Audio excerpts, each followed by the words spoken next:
Center for Civil and Human Rights grew out of wanting to bring the civil rights legacy to people who didn't know it and connecting it to human rights issues today.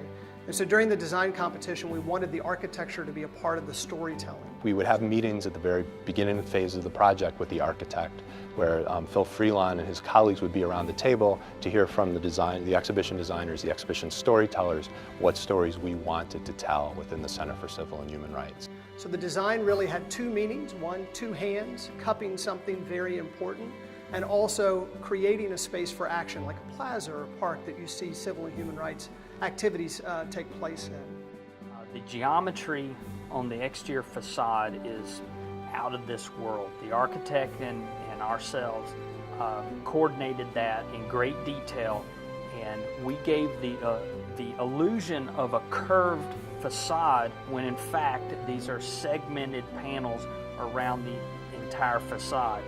Well, we chose the METEON product because we knew that we needed a product that could stand up to just the natural environmental impacts that a building will have to go through. But we also needed a material that was flexible and could be molded into the complex design. These panels had to be specifically designed to fit this particular building.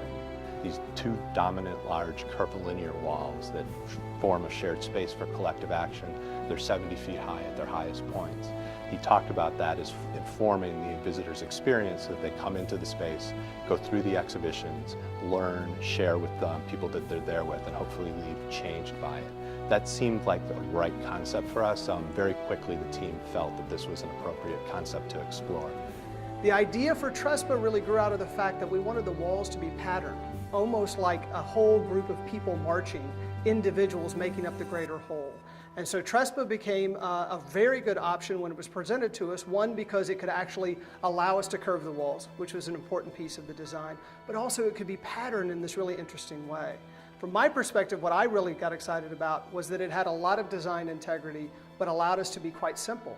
Pretty quick after that, they came back and we began talking about the materiality that would go on those large curvilinear walls, and Trespa was something that they brought to the table and discussed with us.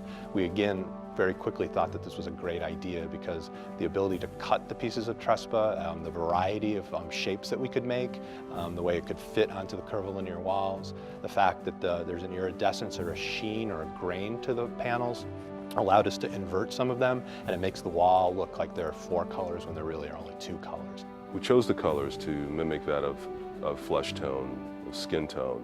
There are only 2 colors used on the project, Roman bronze and amber, but the way the geometry and the ability to rotate the panels 90 and 180 degrees gives the illusion that there are many, many different colors on the exterior facade.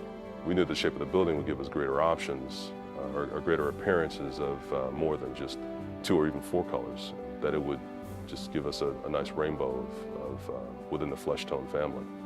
We hear visitors being incredibly impressed and telling us that the building itself is part of the experience. So for a number of reasons, the materiality, the variety of how it could work, and then also for the way it fits within the storytelling, just seemed like a right match for us, and we couldn't be more pleased with how it all turned out.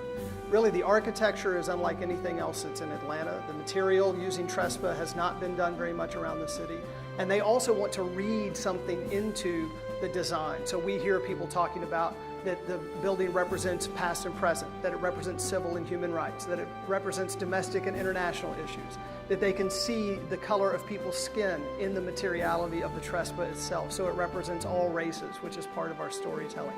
So what I like about it is that visitors are responding and trying to connect the design with the stories that we're telling, and that was always the intent of what we tried to do.